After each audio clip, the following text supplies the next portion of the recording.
memories live on. Barstools and Bandtalk with Dave and Sean.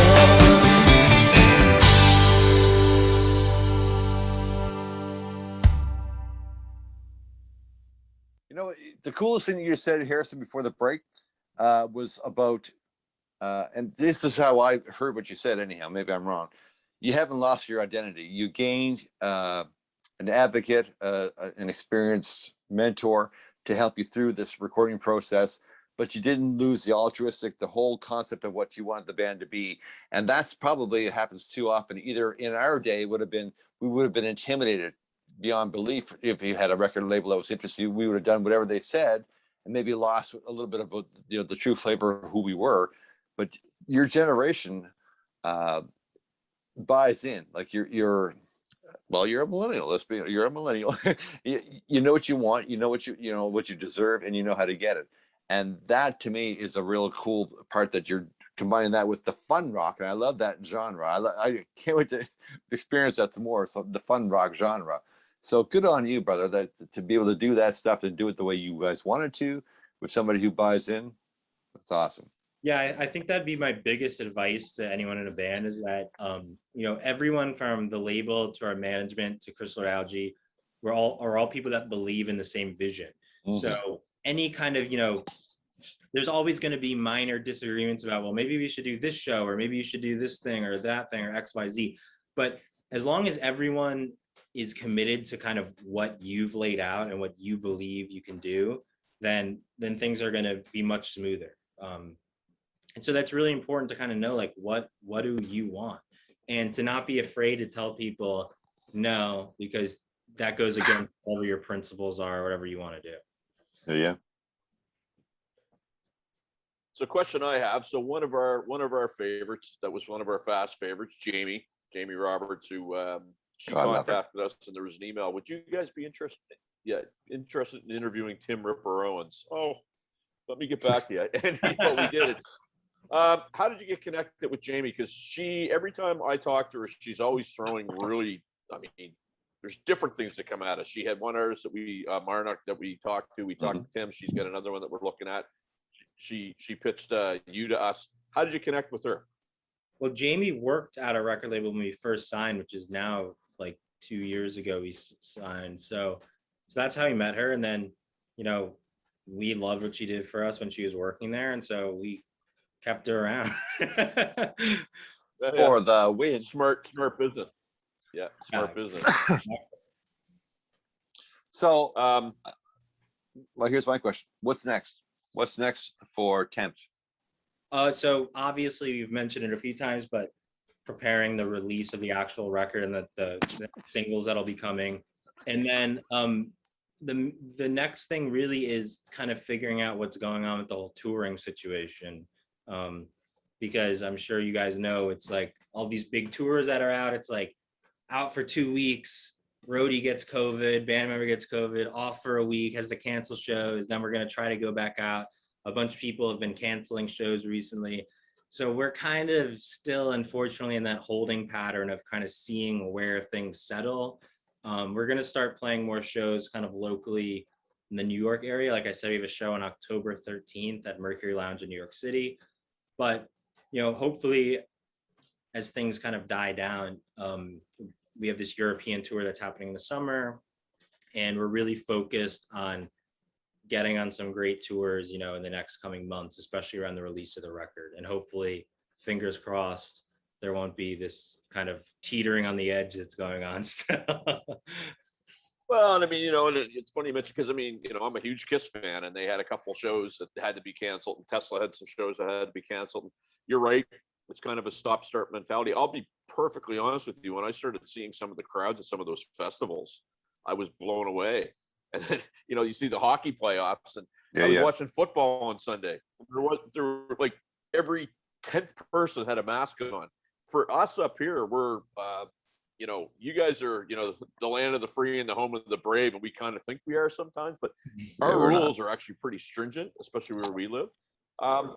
Because I know New York went through a really, really bad time where, your governor shut a bunch of things down. And what's it like there now in terms of you know, the whole pandemic and your regulations and what you have to kind of adhere to get out there and do things?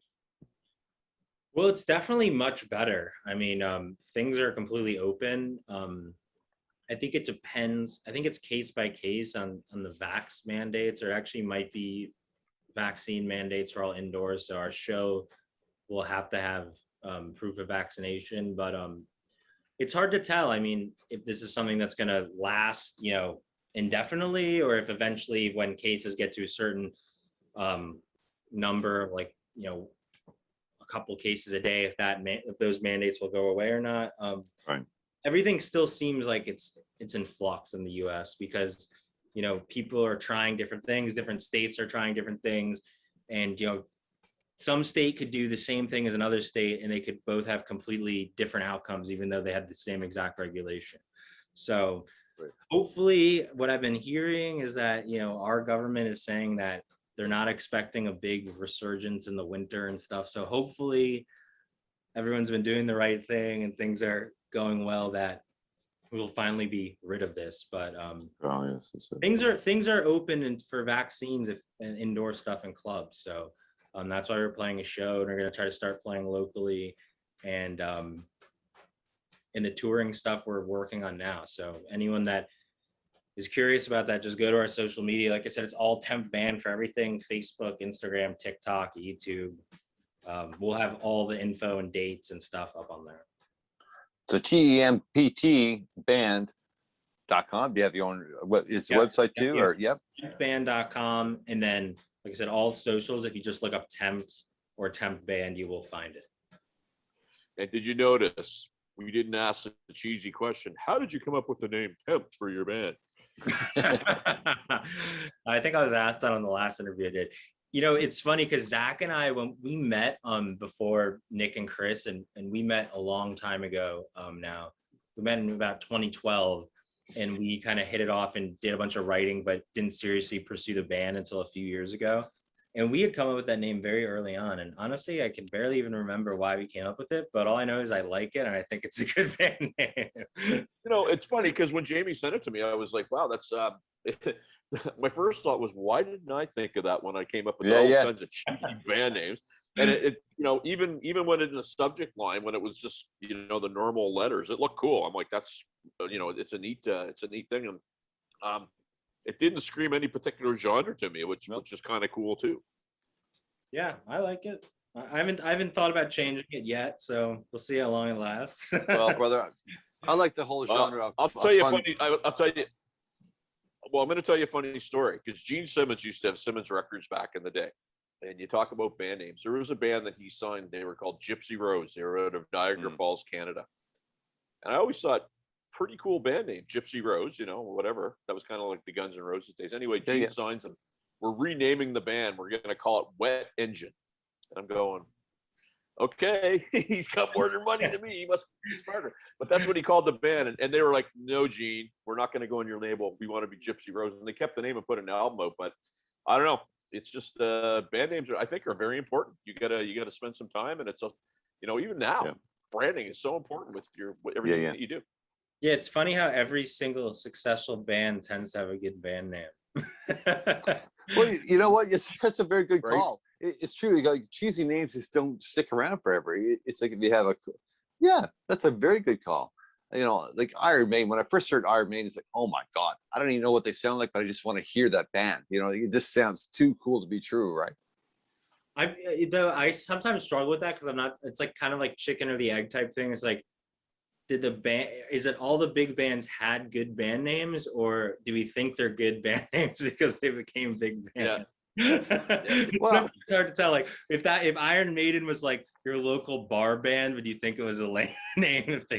How about Motorhead? You know, like if you, just AC/DC. I was going on the fence. Like I don't know if I want to hear these guys or not, but Motorhead, I really wanted to hear. you know what I mean? It's true. So I think people should be on the. I think people should be on the Temp website, and they should check it out on. You said on TikTok, Instagram, Facebook, and YouTube.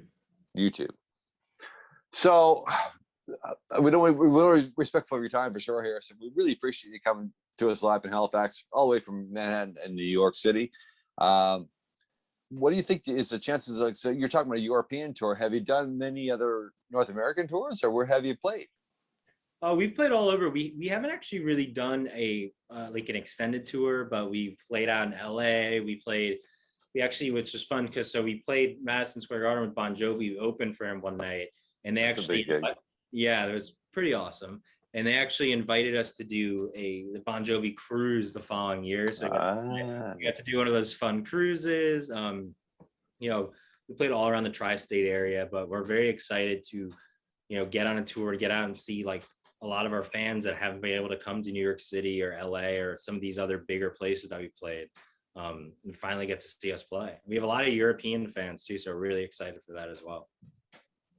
So we got the place where everybody finds you in all the social media platforms. I want to do this. You get your 25-second elevator pitch.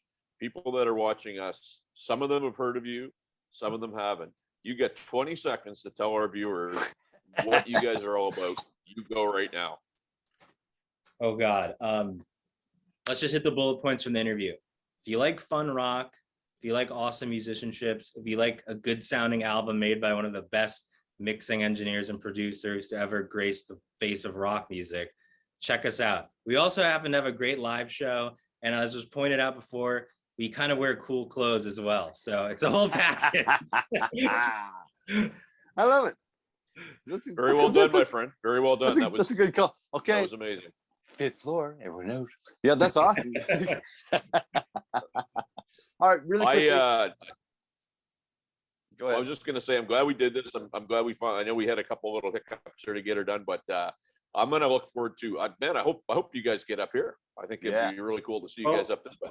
Our drummer's Canadian, so well, yeah, he's from Windsor, Ontario. There you go. Ah, very nice. So we'll definitely try to get up there as soon as we're allowed to. Yeah.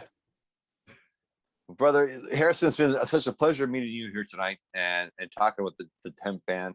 We're going to do our best to promote what you have done.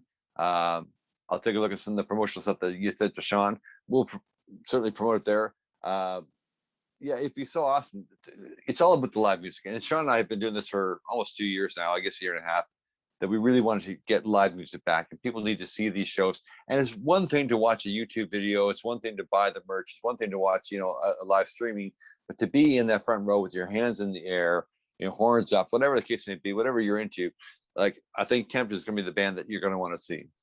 I completely agree with that. I think the live show should be the foundation of a band, and everything else can come after that. Sweet. Thank you so much, sir. Awesome, guys. It was awesome to talk to you. All right, brother. You as well. See ya. Thank you so much. Take care, brother.